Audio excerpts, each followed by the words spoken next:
when my little brother came along and was so adored, it was like, okay, so I have to be a boy to be affirmed. I took away 3 lies that women are weak, women are hated, and women are vulnerable. I'm on my way to orchestra practice, and the Lord calls to me and he said, "Will you now? Will you now?" When I heard that question, it was almost audible. It kind of filled, I had a truck and it kind of filled the cab of my truck. You were in a place where the Lord was really wooing and drawing you right in the midst. And it wasn't a fast turnaround for you, but yet your heart was being drawn in very, very clearly. For the first 2 months, every day I would ask him, okay, can you change what I look like? Can you get rid of the beard? Can you change my voice? I had this whole list. And finally, after 2 months of bothering him about that, he just said to me, I don't care about those things. That idea of he's focusing on the heart first, and that he's going to do a work there that's going to make its way outward, as opposed to, because when you change the heart, it inevitably works its way outward. And I felt like to call the Lord Daddy would be like swearing at him. And why would I do that? You know, it's like, it was such a filthy word to me. I sat on this curb and I had to muster all the courage that I had. And I just said, Daddy, and I broke.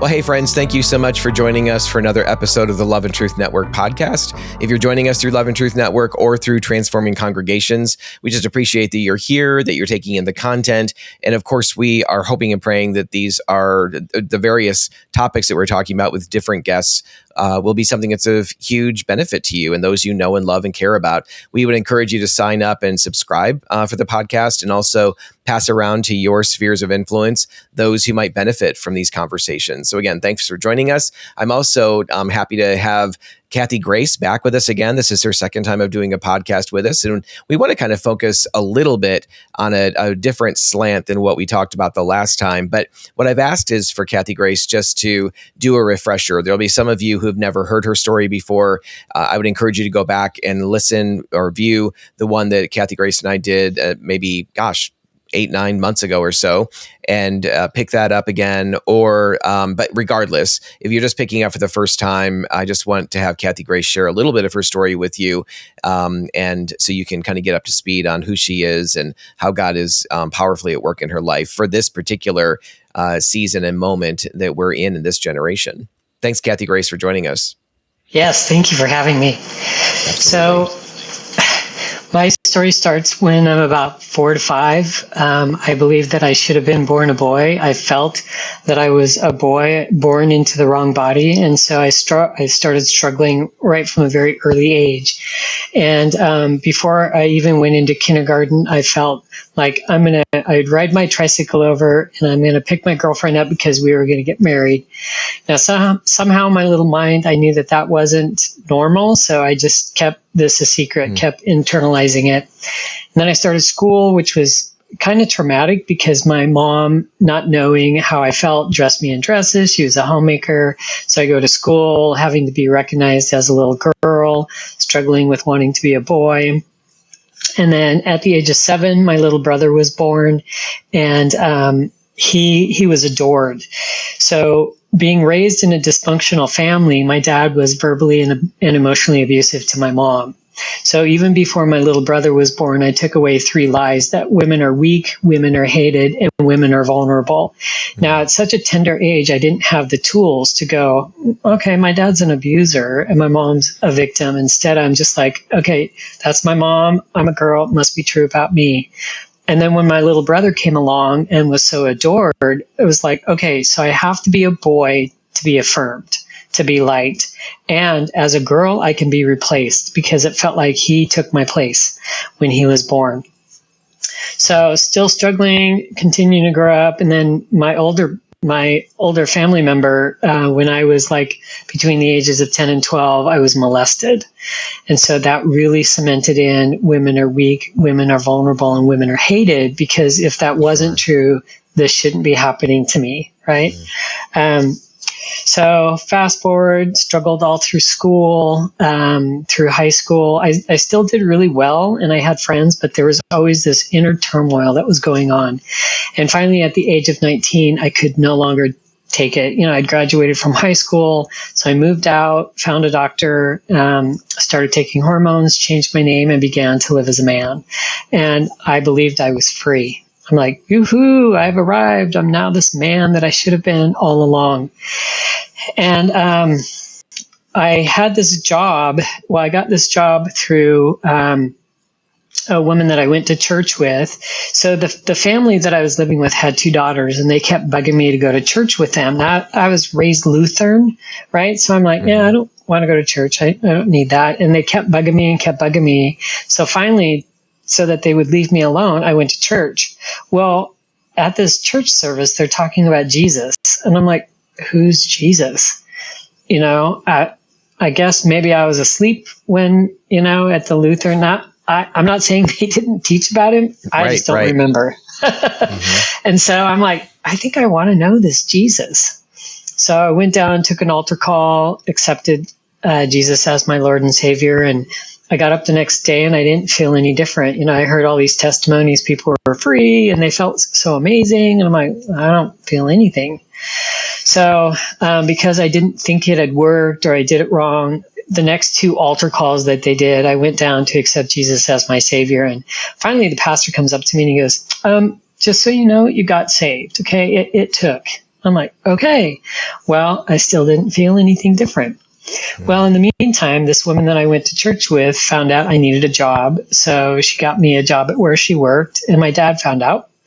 And he went in there and he told my boss, said, that's not a man who's working for you. That's my daughter. So I lost my job. And of course, the woman I went to church with who works there overheard this conversation and went back to the leadership. This is what I heard. So they called me in and they're talking to me and they're like, well, we're hearing rumors and we just want to know, who are you? Who are you really? And at that point, I said, I'm a man living as a woman. And so they said, we love you. We just can't have you go in here. So I get kicked out. I lose my job. So, and how old were you at this point? I was probably about 22. Yeah. Okay. Probably about 22. Wow. So I find another job, worked there for a while, met a girl. We started dating. After about 5 years, we broke up. And then I jumped into a rebound relationship. Now, the previous girl, we were going to church together and I had played French horn in high school. So they had an orchestra. So I started playing in the orchestra. And after we broke up, I jumped into a rebound relationship. And in this rebound relationship, I fell into a very deep pornography addiction. It was really bad. At the same time, I woke up one morning and I realized, oh my gosh, this woman I'm dating, she's my mom and I'm my dad. Everything I vowed that I would not become, I was, and everything that I hated, I had become. So I broke up with her because I'm like, you can't be treated this way. This isn't any good. You deserve better. And then I'm still in the church orchestra and I'm on my way to orchestra practice and the Lord calls to me and he said, will you now? Will you now? And I'm like, So I take this inventory of my life and I'm like, nothing's in the way. There's no reason why I can't. So I'm like, yes, Lord, I will. I had no idea what I was signing up for. And I want to stop for just a minute because I have heard your story a number of times and love it. And that's always a fascinating part of your story is where you're going through the tunnels of Portland. You didn't even mention that this time, but I've heard it so many times, right? That and it's so good. But and you're hearing that the Lord ask you that question. You're sensing that deep in your heart. What was, kind of leading up to that, was there any sense, was there anything kind of going on where you were sort of sensing this, or how did you really sense that this was a clear, like God's asking me something very clearly in a way, like you knew specifically what he was asking you, even though it was a very open question. Are you ready? What is it? What is it again? Will you now? Will you now? That's right. So will you now what? But you knew what the what was, right? In some sense. My interpretation was, will you now follow me? Okay. Kind of like, how about now? Right. And I have to say, I don't say this very often, but when I heard that question, it was almost audible. It wasn't, it kind of filled, I had a truck and it kind of filled the cab of my truck. And I'm just like, will I now? And I'm like, okay.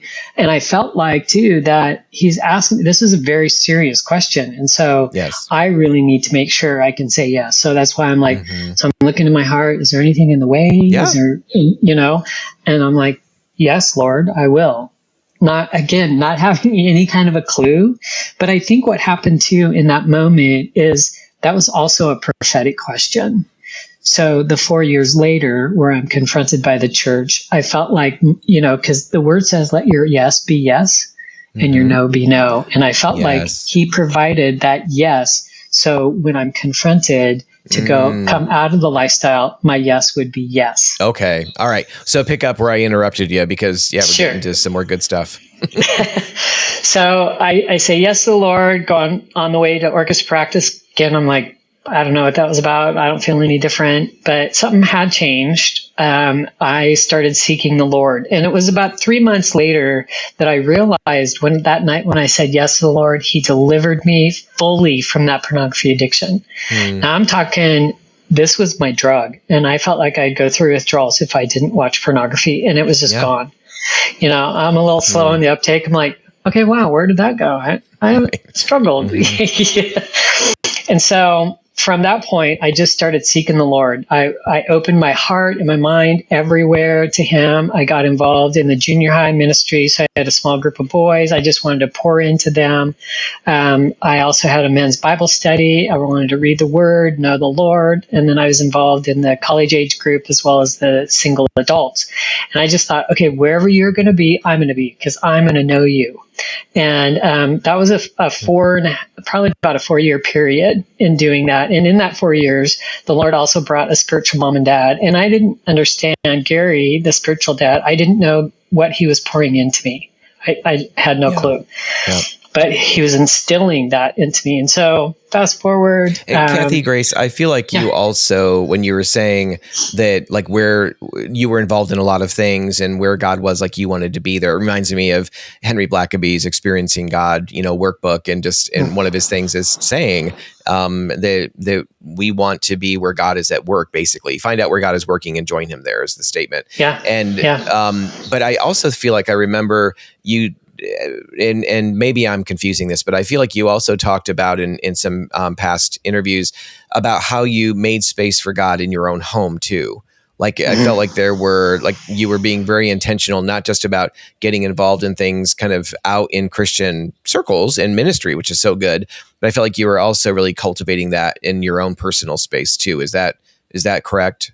Yeah, that's absolutely correct. So during that time too, I was learning about prayer. So there was a graveyard I would go to. So I created this habit of prayer, of going to the graveyard. And I started going to this graveyard because I was with some friends and we were just driving around. And in this one grave marker was Christ on the cross. And I was like, that's what that looks like. Oh my gosh. I was so taken by that. And then there's like this little hill you go up and there's a turnaround and I could walk around, be expressive, and it kind of looked out over Portland. So it was kind of this cool view at the same time. And so I had cultivated that. And then I really started reading the word. And in reading the word, I would be like, what? The prayers of a righteous man availeth much? What? I could have that? What? I just started questioning everything. I was so hungry. But at the same time, I didn't understand that I was in deception. It's like I had no desire to turn back. None. I didn't think what I was doing was wrong. I just didn't know. I was in terms of living as a guy. Yeah, I thought my lifestyle was totally fine. Yeah. It was acceptable. Yeah. And so great point right here for people who are listening, viewing, is what you're really describing is this idea that we can't, while we always need to embody both grace and truth, we can't be too quick to throw people on the conveyor belt of our timetable in terms of what this looks like. And when I say we should never do that, forget about being quick to do it. We really need to be, as brothers and sisters in Christ, really looking for the Lord to open eyes. And yes, I think we can engage in gentle and loving conversation. But you were in a place where the Lord was really wooing and drawing you right in the midst. And it wasn't a fast turnaround for you, but yet your heart was being drawn in very, very clearly and powerfully to him. Yeah. Well, because at that same time, I started dating another girl. And, I'm like, this is the one. We're going to get married. I know it. And then I got her involved in the junior high ministry too, because, if you're going to be a man and be in ministry and you got a girlfriend, she should be part of that, and we had gone to we had a weekend retreat with the junior hires, and it was a skiing thing. And so she loved to ski. I didn't. I kind of hung out at the lodge. And when we got home, she's like, hey, I want to go to night church. And I'm like, okay. So we go to evening service. And I can't even tell you I don't even remember what was taught. I just remember standing in this group of people. They were the college age group, and we're all just talking and joking around. And my spiritual dad, Garry, comes up to me and he said, hey, can I talk to you? And it was like, I felt this little thing, I'm like, yeah. And so I said, sure. So I followed him and we went back behind the sanctuary. There was a little prayer room. And when I walked in, Dave, the pastor of the college age group, was there. And I knew Dave. He was my friend. And as soon as I saw him, I'm like, oh, I'm going to be confronted. Here we go. So I sat across from Dave, and my spiritual dad is to my left. And Dave just looks at me and he said, we're hearing rumors about you. I just want to know, who are you? Who are you really? Same exact question. But this time I told the truth. And I said, I'm a woman who's living as a man. That was the truth. And why I phrased it like that, I have no idea, because that's not what I believed. Yeah. And so upon that confession, the Lord went, and he blew into me, and I was like, okay, wow. And in that moment, it's like there was this resolve. I have to go back to being the woman God created me to be, period. Plan A. And I realized too, in that moment, I got to meet with all these pastors. I need to step down from ministry, and I need to tell them why. And so I looked at Dave, not telling him any of that. And I said, what do you think I should do? And he's like, well, you could, how about you, maybe you should, I don't know what you should do. Right. And so I know he was just like, I could tell he was really reaching. At one point he said, you could be a eunuch. I'm like, no, I'm not doing that. And so I said, can I share with you what I saw? And he's like, absolutely. So I shared all of that with him. And he's like, okay, so tomorrow I'm going to make those appointments and I'm going to be with you in them. And he did. Totally different response. And then from there, once I confessed to all the pastors, it was interesting. The junior high pastor, who I'd also become pretty good friends with, he said, wow, whoa, wow, like, wow, wow. And I'm like, what's that about? And he goes, this makes total sense to me. I said, what makes total sense to you? And he goes, that you're actually a woman. I'm like, how does that make sense to you? And he said, well, because I would watch you with these junior high boys and you were so nurturing. And I kept thinking, wow, he'd be a really great woman. Like, okay. So I was living up in Vancouver, Washington. I moved back to Portland, started at the Portland Fellowship, started the journey out. And that was 5 years. It feels like when I look back, I'm like, why did some of this stuff have to take so long? But tremendous amount of healing happened. One of those things was, when I first started praying, I was going back to my graveyard. I'm like, this is my safe place. It was the only thing that wasn't taken from me. Because after I was confronted by the church the next day, I went in and I got fired from my job, totally separate from anything at the church. And I can't remember why they fired me. I'm like, that doesn't even make sense why you're letting me go. But I knew, I'm like, oh Lord, this is you. You are clearing the pathway that I can totally step out of all this man stuff, right? And go back to Portland, make a fresh start. And so in one of my prayer times, I probably for the first 2 months, every day I would ask him, okay, can you change what I look like? Can you get rid of the beard? Can you change my voice? I had this whole list. And finally, after 2 months of bothering him about that, he just said to me, I don't care about those things. I'm like, well, okay, you see the way I look, right? And you're calling me back to being a woman. What do you mean you don't care about those things? He goes, yeah, I don't care about those things. Okay, well, why don't you care about those things? Because I don't care about those things because I'm after your heart. I'm like, oh. And I didn't realize, it wasn't until I looked back on that was such a huge relief, because then it wasn't about performance and how I looked. It was really about, okay, let's look at my heart. You know what? And it's also about relationship, because what are the things that, take us into the lifestyle? Broken relationships, hurt from relationships, abandonment, rejection, abuse. Yeah. And it also reminds me, Kathy Grace, about, I'm thinking of the passage where Jesus talks, he's blasting the Pharisees, but I think you can still understand the connection, and not you, but just people in general. The connection here is that Jesus was talking about the need, telling the Pharisees, you clean the outside of the cup, which frankly, we as American Christians do the exact same thing all the time. We clean the outside of the cup so people look at it and think, oh, what a clean, beautiful dish. And on the inside, there's all kinds of rot and decay and whatever else. But the beauty of that, and then later he says, clean the inside of the cup and the outside will become clean also. But that idea of he's focusing on the heart first, and that he's going to do a work there that's going to make its way outward, as opposed to, because when you change the heart, it inevitably works its way outward. But so often we change the outer appearance to try to mimic something that we want to be, or something we think others want us to be, or whatever. And when our heart's not changed, we can so often, that's when our hearts are living a completely different life, or there's a completely different person going on the inside from the person that's being projected on the outside. So I just love the fact that's what you were sensing from God, is that he was after your heart first. Yeah. Well, and like I said, again, it was such a relief, because I wasn't in a place where I could have worn a dress the next day. There's no way. Right. But I knew changes had to happen, right? And so as I continued to walk forward with the Lord, this was probably one of the biggest things that brought the most healing, was when he worked me through forgiveness with my dad. And there was a teaching on, so what can you call the Lord? Can you call him Papa? Can you call him Father? And I'm looking at this list and I'm like, oh yeah, check. I don't have any issues in talking with the Lord.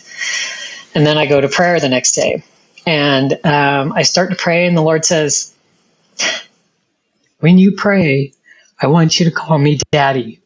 I'm like, that is the one name I couldn't call him. I'm like, forget you. I'm not doing this. And he's like, yeah, well, when you pray, I want you to call me Daddy. And I'm like, then we're done.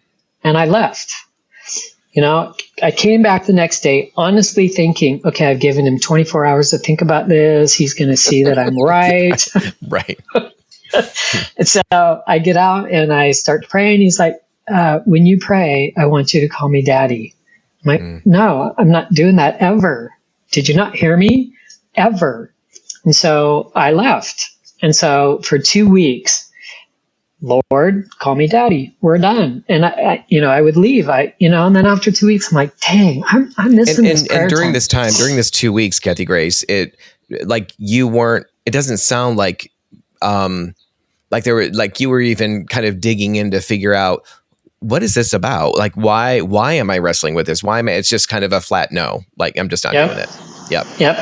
I'm like, and because that was just, and I felt like to call the Lord Daddy would be like swearing at him. And why would I do that? Okay. It's like, it was such a filthy word to me. And I'm like, I'm not going to call you that, because all of the history that was behind that was it was just so awful. So one day, the Lord did not relent. I couldn't change his mind. I really thought if I held out, he'd be like, oh, okay, I get it. Right. But no. And so, I've had those moments too. You really believe you can change his heart, but sometimes not. So on my way up to the graveyard, I'm wrestling with, what if I call him daddy? What's the worst that's going to happen? He shows me that he's good. I know he's good.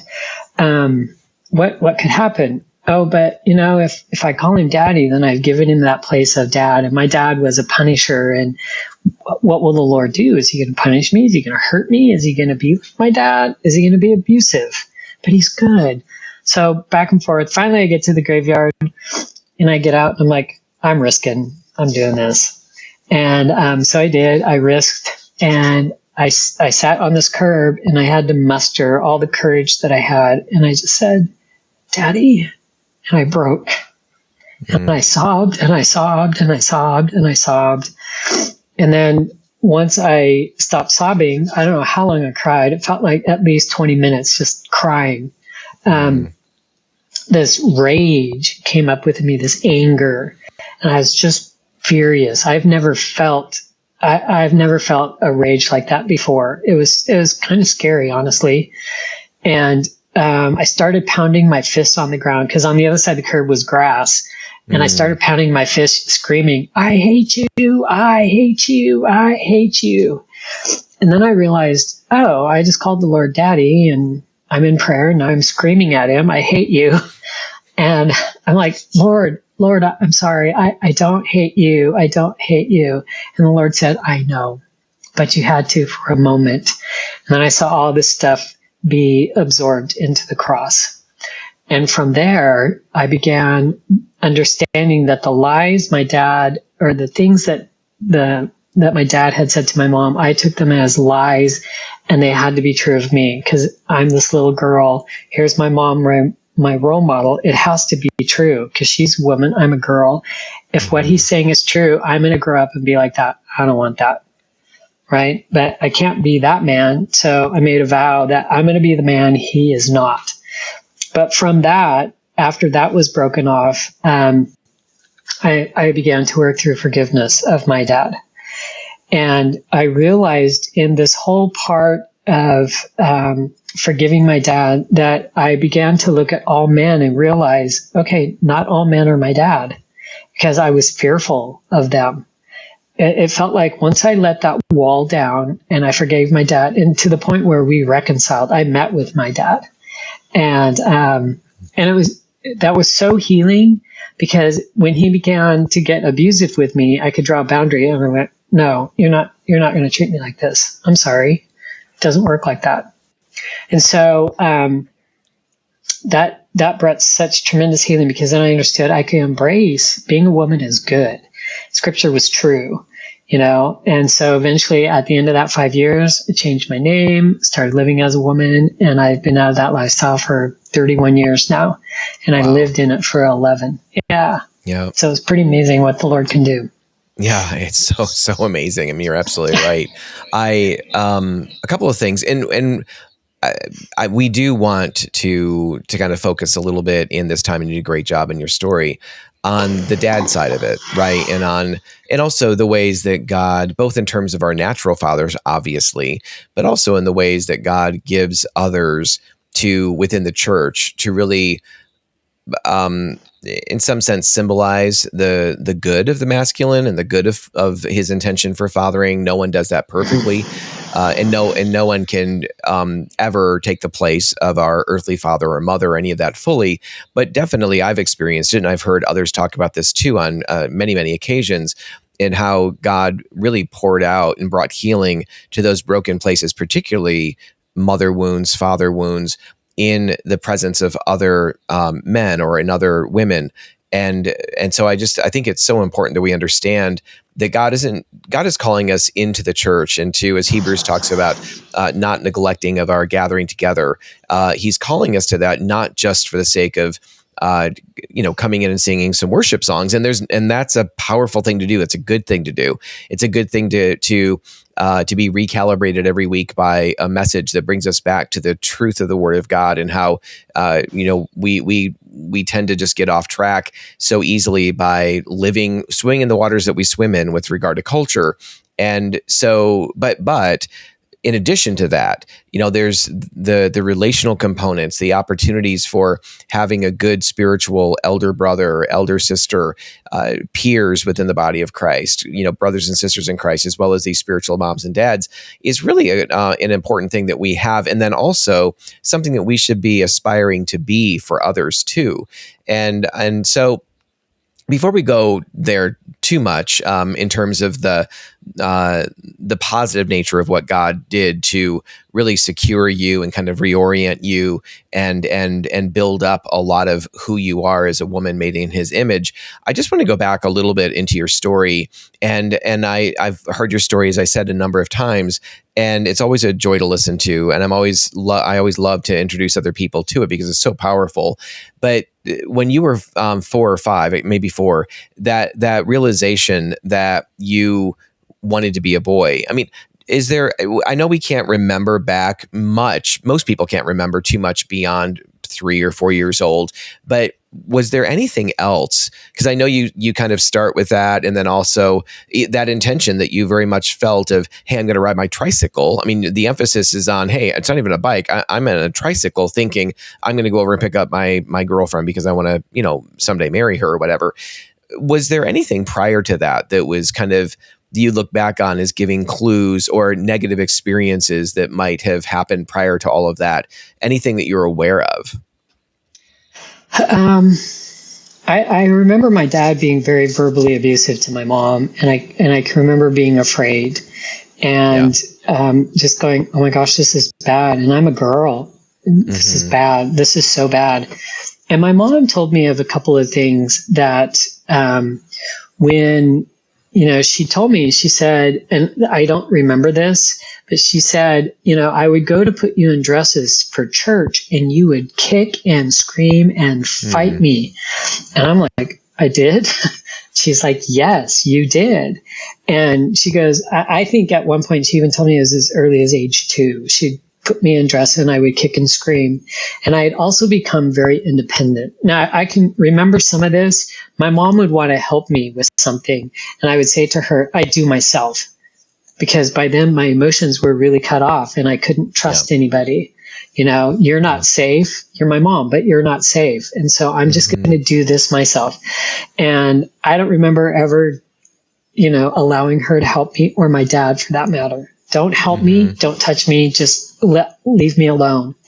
And I also remember as a kid, I would play a lot outside because I was alone and I could play how I wanted.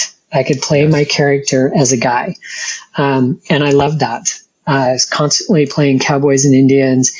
And my mom would ask me for Christmas, what do you want? And it was always guy stuff.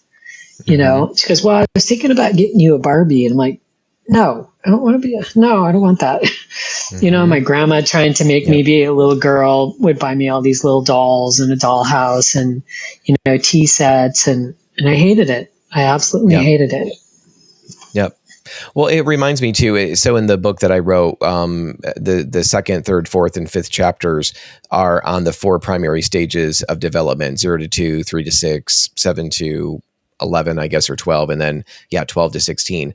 And in that first stage, that 0 to 2 stage, and frankly, I think even pre-birth, the relationship with mom is so essential for boys and girls. I mean, that sense of, I think Living Waters, Andrew Comiskey, Desert Stream Ministries, they talk about that need for knowing that sense that we're seen, that we have a place in the world, that our needs are taken care of. When we cry for a variety of reasons, whatever that might be, that there's someone there, usually mother, to hold us, to take care of us, to change us, to feed us, to do whatever.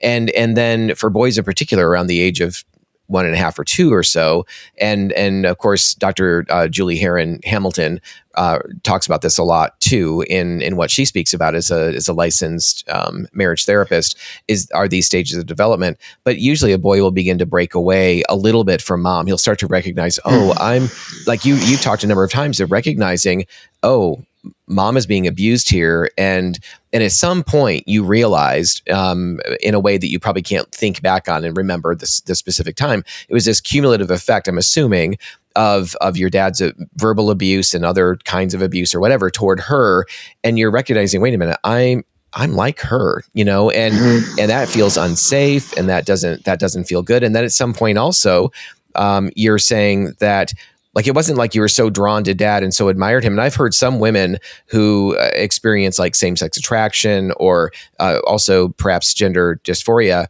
is that there's an admiration of the father because he's a pretty good guy, and she wants to be like, or for whatever reason, she forms an attachment with him. But that wasn't really your experience either. It was more of the sense that I'm going to be the man that he's not. I'm going to rescue women, right?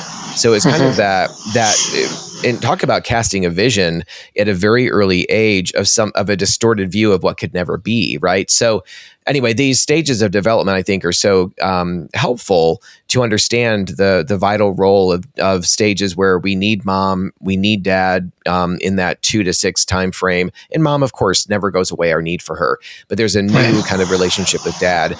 And then the peer development and relationships there. And then kind of the final stage is more the solidification of our sexual identity and that kind of thing, sexual attractions too. So, but it dawns on me as you're talking that at a very early age, both with your mom and your dad, we hear the phrase defensive detachment, right? It seems like there was a defensive detachment with both your mom and your dad at a very early age. Yeah. Well, and I can remember, and I think the things that I can remember is actually affirmation of what I thought when I was little. I remember thinking emotions are dangerous because my dad would, as I'm crying, there was that, shut up or I'll give you something to cry about, and I'm like, why would you say that to me? I'm already crying. Why would you give me something else? It made no sense. Right. But so I learned to, stifle all those emotions. Nothing hurt. Nothing was important. Nothing was bad. Nothing was good.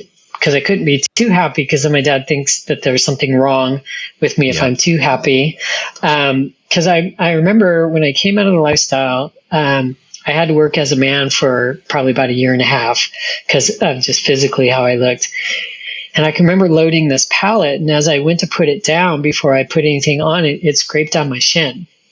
And it hurt. And I stood there and I'm like, doesn't hurt, doesn't hurt, doesn't hurt, doesn't hurt. And the Lord said to me, that's how you deal with all your pain.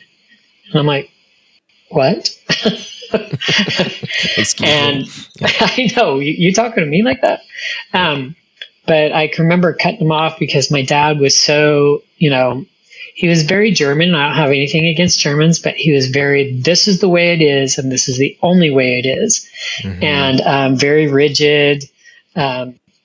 And so I'm like, okay, I need to fear you. But, you talked about that admiration. And there was, as you were talking, I was thinking about that. And there were things about my dad I looked up to. And I was like, he could fix anything. So I would take, I had to make sure he was in a good mood and take my broken whatever and go, can you fix this for me? And he loved doing those kinds of things.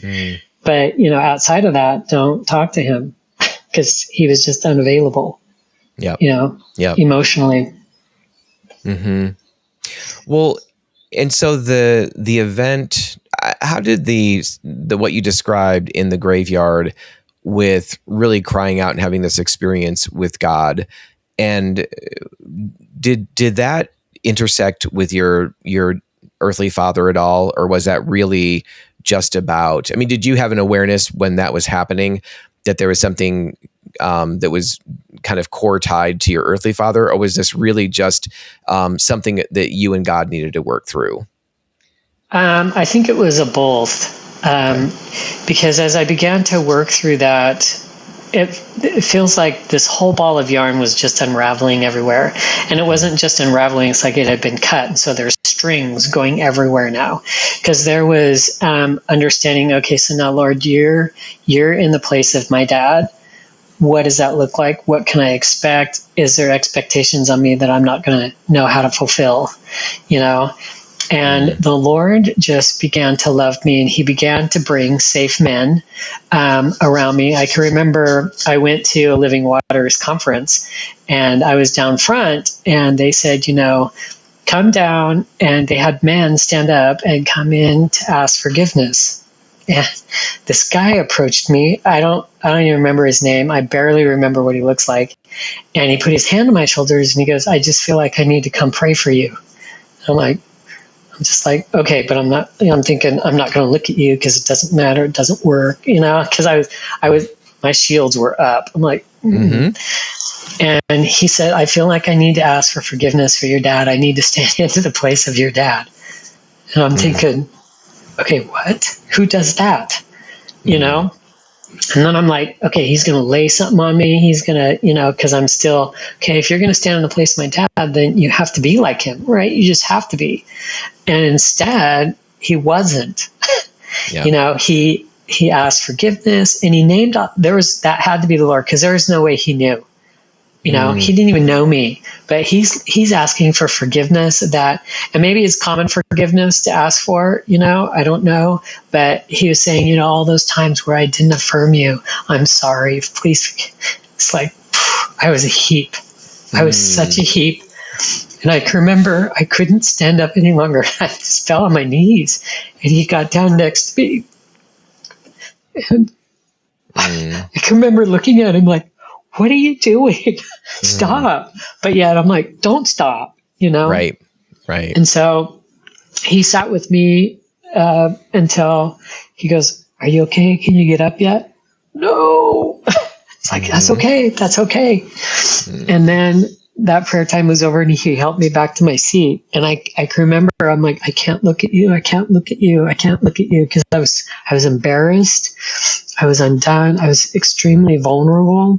And then the next day, I don't even remember what the altar call was for, but this guy comes up to me and he goes, can I just hug you? And I'm looking at him like, I'm thinking, oh, hell no. But then I'm like, well, you're here at this conference, this other guy prayed for you. It wasn't so bad. And I said, sure. And he hugged me. And he was the strong, confident, he knew who he was, and he just hugged me. And so, I go to let go and he's like, he's still hugging me. So I go to let go and he's still hugging me. So, and finally he just let go and he walked away. I'm like, he's going to, and then I realized from his embrace like that, it pulled out this feminine response that I'm like, oh my gosh, something's leaking out and I don't know what to do with this.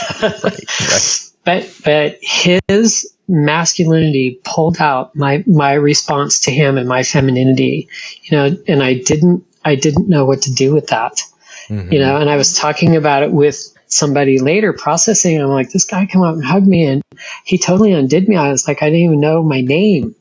And he goes, oh, that was the true masculine calling to your true feminine.